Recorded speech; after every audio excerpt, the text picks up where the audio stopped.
आता पुढची पद्धत, कांदा कापून वगैरे सगळं घेतलेलं आहे. आता त्याच्यात मीठ मसाला वगैरे सगळं टाकायचं आहे. परत आपण हळद टाकू. कांदा, तेल, हळद, त्याच्यानंतर थोडासा मसाला घ्यायचा, का जास्त नाही.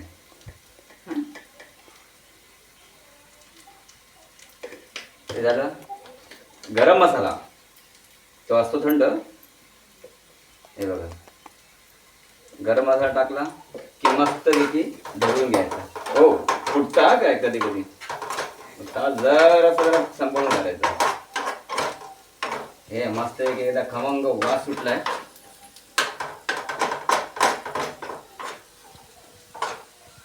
हे झाल्यानंतर हे बघा, हे मास्ट आहेत मगाशी आपण काढले होते ते सर्व त्याच्यामध्ये टाकून घ्यायचं.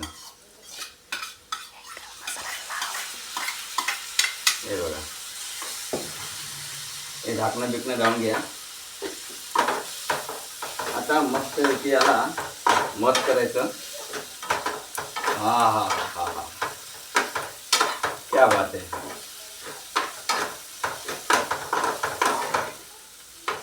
एकदा पावसाळा सुरू झाला की मग हे व्हिडिओ आपण बघणार.